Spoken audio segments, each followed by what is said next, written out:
আসসালামু আলাইকুম। পৃথিবীর যে প্রান্তে বসে আমাকে দেখছেন সবাইকে শুভেচ্ছা জানাচ্ছি। সংক্ষিপ্ত কয়েকটি কথা বলার জন্য একটি প্রিয় চ্যানেল, আমার প্রিয় ভাই এসছেন, তাই কথা বলছি। জাতির সঙ্গে অবশ্যই আমাদের এই কথাগুলো ক্লিয়ার করা দরকার, কারণ জাতিরা ভুল বুঝুক এবং ভাই ভাই দ্বন্দ্ব লেগে যাক, এটা তো ঠিক না।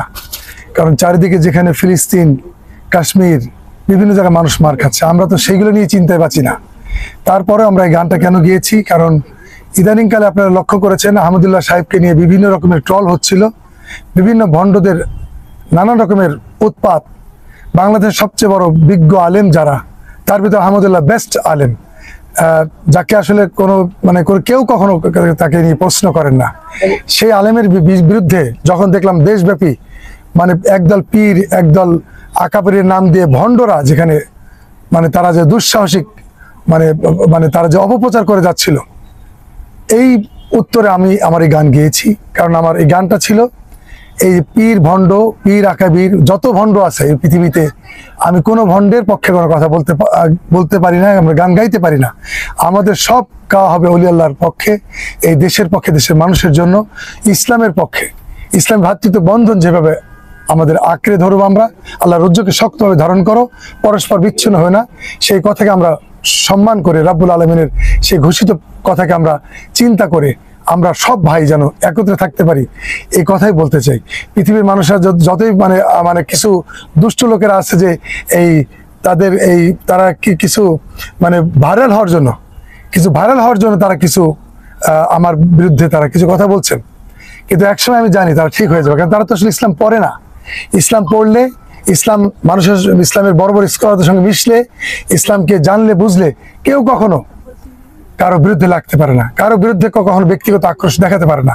আমি তো কাউকে কোনোদিন কষ্ট দিয়ে কথা বলবো না, কারণ হচ্ছে মানুষ তো 2 দিনের দুনিয়া আসে, শুধু সংক্ষিপ্ত এক সফরের জন্য আমাদের দুনিয়াতে আমরা কেন তো বাহাদুরি করছি? আপনি যখন একা থাকেন তখন আপনি কিন্তু একাই হয়ে যাচ্ছেন দুনিয়ার বুকে, আপনি তো লাফালাফি কেন করেন?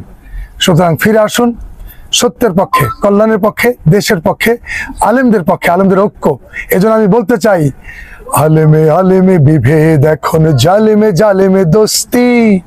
আলেমে আলেমে বিভেদ এখন, জালেমে জালেমে দোস্তি।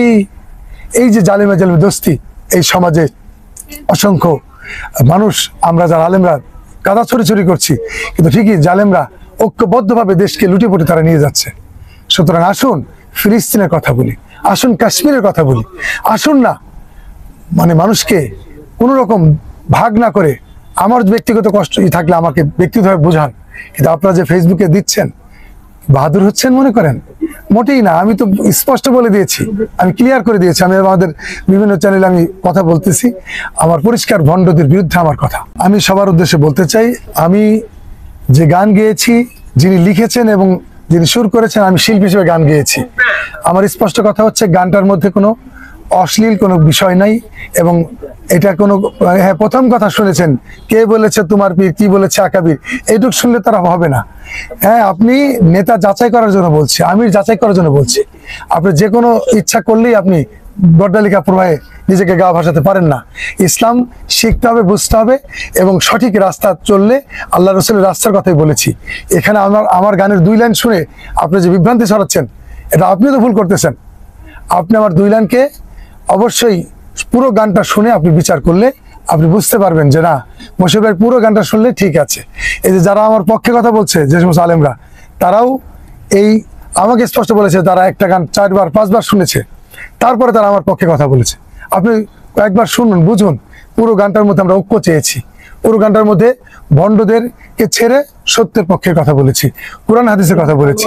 আমি তো এখানে কারোর নাম ধরে কথা বলিনি। সুতরাং আমার যদি নাম ধরে কথা বলতাম, তাহলে অবশ্যই আমি মানুষের কাছে ক্ষমা চাইতাম, ভাই আমি নাম ধরে বলেছি। আপনি তো নাম ধরে কথা বলতেছেন, আপনি তো বিয়াদব। যারা বিয়াদবি করছেন তারা একদিন বুঝবেন এর রেজাল্ট। আমি আল্লাহর কাছে বিচার দিয়ে দিলাম। আমি তো আপনাদের সঙ্গে কোনো বাহিসে যাব না, আর আমার প্রয়োজন নাই। আহমদুল্লাহকে খারাপ বলার পরে, আহমদুল্লাহকে মানুষে বিভিন্ন ট্রল করার পরে আহমদুল্লাহ কি মানুষের কাছে ক্ষমা চেয়েছিল? কিন্তু সত্যের কথা বলার লোক। সুতরাং আমি যে কথা বলেছি, এটা কারো বিরুদ্ধে বলি নাই।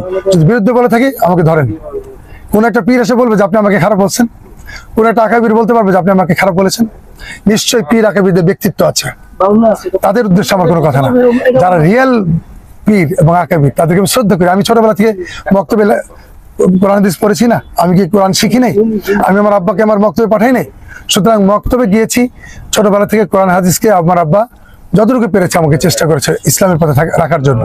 সুতরাং আমি স্পষ্ট বলতে চাই, এখানে মাপ চাওয়ার বিষয় না, বিষয় হচ্ছে সত্যের পক্ষে থাকতেই হবে। আল্লাহ হাফেজ।